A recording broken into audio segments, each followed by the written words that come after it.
मिरजेत मंगळवारी 2 गटात झालेल्या वादानंतर पोलिसांनी संबंधितांवर कायदेशीर कारवाई केलेली आहे। तसेच बेकायदा जमावल्याबद्दल गुन्हा दाखल करण्याचे काम सुरू आहे। 35 जण निष्पन्न झालेले असून 15 जणांना ताब्यात घेतलेलं आहे। शांतता कमिटीची बैठक सुरू असून अफवांवर विश्वास न ठेवण्याचे आवाहन केले गेले आहे। अफवा पसरवणाऱ्यांवर कठोर कारवाई केली जाईल असा इशारा पोलीस अधीक्षक संदीप हुगे यांनी पत्रकार परिषदेत दिलेला आहे। आणि ते म्हणालेत की मिरजेत 2 मित्रांमध्ये मंगळवारी शाब्दिक वाद झाला होता। त्यावेळेस धार्मिक भावना दुखावण्याचा प्रयत्न झाला। त्यावरून 2 गट समोरासमोर आले।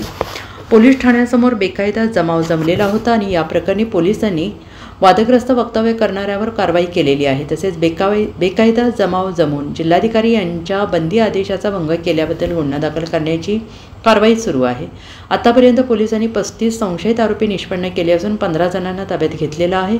मिरजेतील वादानंतर सर्वत्र वेगवेगळ्या अफवा पसरल्या जात होत्या। या पार्श्वभूमीवर मिरजेतील आमदार सुरेश भाऊ खाडे, आमदार इद्रिस नाईकवाडी यांच्यासह प्रशासन अधिकारी, शांतता कमिटी, प्रतिष्ठित नागरिक, समाजसेवक यांची बैठक घेतली। या बैठकीत शांतता राखण्याचे तसेच अफवांवर विश्वास ठेवू नये असे आवाहन केले गेले। काल संध्याकाळी मिरज शहरमध्ये 2 मुलांमध्ये 2 भिन्न धर्माच्या मुलांमध्ये जो शाब्दिक वाद झालेला होता आणि धार्मिक भावना दुखवण्याचा प्रकार होता, त्या अनुषंगानं शहरमध्ये गर्दी जमा होऊन पोलीस स्टेशनकडं जो जमाव आला त्यांच्याकडून प्रमुख मागणी होती की पोलिसांनी तात्काळ त्या ठिकाणी कारवाई करावी, गुन्हा दाखल करावा। पोलीस प्रशासनाने त्या ठिकाणी कारवाई पण केलेली आहे। गुन्हा दाखल करून जो आरोपी आहे त्या आरोपीलाही ताब्यात घेतलं आणि पुढील कायदेशीर कारवाई केलेली आहे। परंतु जो जमाव त्या ठिकाणी पोलीस स्टेशनला जमा झालेला होता, त्या अनुषंगानं 100 ते 150 जणांविरुद्ध पोलिसांनी बेकायदेशीर जमाव एकत्रित आल्यामुळं जमावबंदी आदेशाचं उल्लंघन झालं। या सदराखाली त्या ठिकाणी नवीन गुन्हा दाखल केलेला आहे।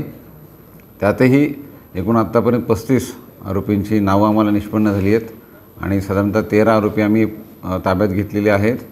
माझं सर्व नागरिकांना आपल्या माध्यमातून आव्हान असेल की आपण कुठेही अफवांना बळी पडू नकात आणि आपल्याकडून कोणत्याही स्वरूपाच्या अफवा पसरू नकात।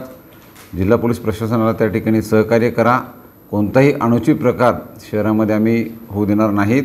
त्यासाठी पोलीस प्रशासन सज्ज आहे। योग्य तो बंदोबस्तही तैनात करण्यात आलेला आहे आणि पुढील कायदेशीर कारवाई आमच्याकडून चालू आहे।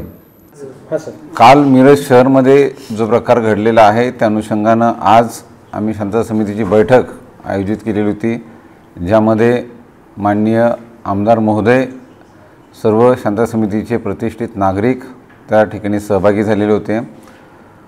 त्यांच्याकडूनही सर्व नागरिकांना शांततेचं आवाहन करण्यात आलेलं आहे आणि त्याचबरोबर पोलीस प्रशासनाला हे पण निदर्शनास येते की सोशल मीडियाचा वापर करून काही जण चुकीच्या पोस्ट प्रसारित करत आहेत। तर अशाही लोकांवर आम्ही कायदेशीर कारवाई करत आहोत।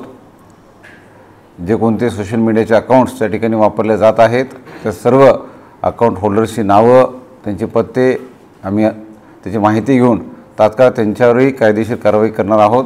त्यामुळे आपण कुठेही सोशल मीडियाचा चुकीचा वापर करू नये असं माझं आपल्या सर्वांना आव्हान असेल। जय हिंद, जय Maharashtra. Bureau report, SPN Marathi, Sangli.